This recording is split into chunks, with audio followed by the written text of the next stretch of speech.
Welcome to the graveyard. I'm Violet Hummingbird, and this is day 2 of Spooky October. Every evening in the month of October, I am reading you a true ghost story. And in fact, they're stories that I haven't actually read myself. I've just skimmed them a little bit to choose them, and we'll be reading it together for the first time tonight. I'm so happy you're here. Today's story is by Anne. My Nana was from Ireland, the old country as they called it, and was respected in our family for having the sight. Some of the things she said made you smile, like, be careful of people with brown eyes, or don't trust anyone from Cornwall, or be careful of people who come to the house on Thursday mornings. Life was quieter then, and only a few people came knocking at your door, but she usually knew who it would be. And when the spirit was upon her, though, nobody smiled. Her eyes were dark pools, and her old mouth a grim line. She would wave her hands over the tea leaves in someone's cup, sigh, gaze for a long, long time with her hooded eyes, and tell the most amazing things. Funnily enough, she didn't know when her husband was going to be killed. He'd been a gamekeeper for the Duke of Bedford and did very well, 2 for the Duke's table and 1 for ours, so he was able to leave his service and buy a small house in London.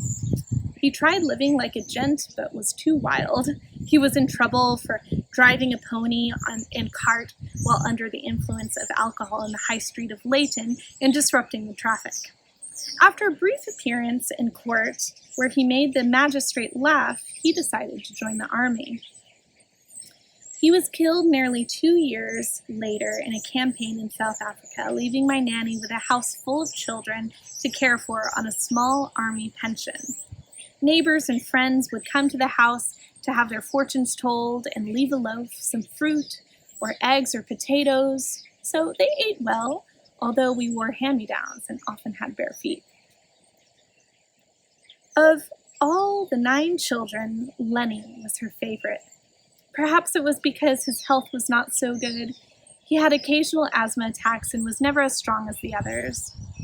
She always pushed the best bits of foods his way, and he sat on her lap near the fireside when she was telling stories to the other children around her feet. When World War II came along, Lenny decided to join. Nana threw her apron over her head and begged and cried at the news. She had 5 sons going, but she cried for Lenny. Lenny was away for 3 years of that terrible war. Nana would talk about the boys often, but she always finished with, "Oh, but my Lenny." I was at her house one sleepy afternoon in autumn.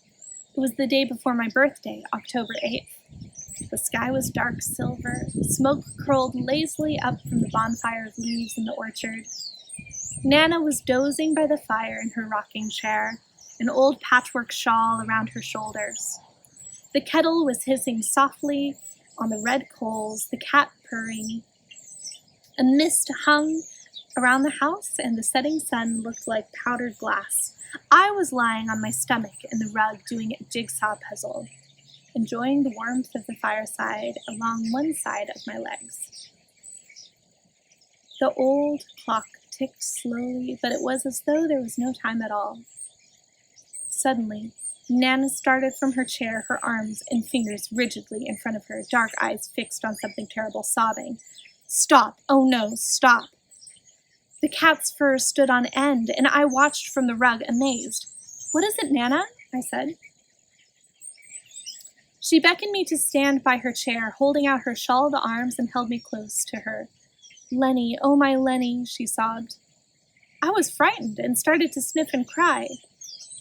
She wiped my tears away with the fringe of her shawl and soothed me. I grew up and became engaged and married. My husband was an accountant and liked things properly done. When I tried to tell him about my Nana, he frowned, and I kept quiet. We went away to our own home, and I didn't see much of my Nana for over 2 years. But I was there when Lenny came home from the war. He was the first to return. The others were with Wingate in Burma and stayed away, serving until 1945. The house was cleaned as though royalty were coming. Lenny put his head around the back door and took us all by surprise. He had grown and was tanned. He had lost his asthma.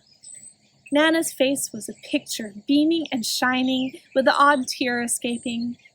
She didn't know whether to feed him, wash him, or put his clothes away. Even the old cat was purring. Nana made a great dinner for us all. Later we sat quietly, Nana and Lenny and me. My husband had gone to get some more beer, and my sister was running a bath for Lenny. The others were putting the wee ones to bed. "How was it, son?" Nana asked softly. "Not so bad." Lenny pursed his lips and nodded. He continued, "There was one strange thing, though. Out of all of it, I remember this day, and I'll never forget it. We were in France. The bigwigs were well back, and I was in the front line. I'd seen many killed and wounded, and every day that you got through was a miracle. The mud was like toffee. It tore at your feet. There were rats everywhere. We were cold. We were frightened, and we couldn't turn back. Some tried it and were shot by their own. I was advancing on foot with my mates across this terrible patch of ground. We'd been told to take a small ridge ahead of us with 2 stunted trees on it. I didn't know why. We just knew we had to. We were in an advancing line, shoulder to shoulder. Suddenly, I saw 2 arms with rigid fingers sticking out straight, coming up out of the ground toward me. They were so real that I halted and stumbled. The other men continued, and they ran into a line of hidden mines. The mines exploded, and when the dust cleared, I was the only one still alive. There was silence. "Do you know what day it was?" asked Nana, her dark eyes fathomless, her mouth aslit.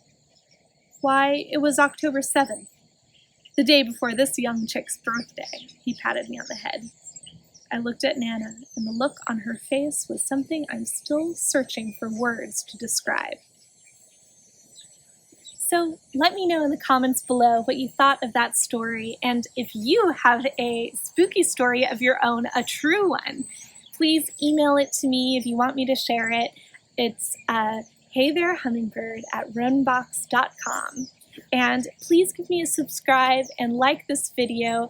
I'm so happy you are here, and I will see you tomorrow night for another spooky story. And happy spooky October.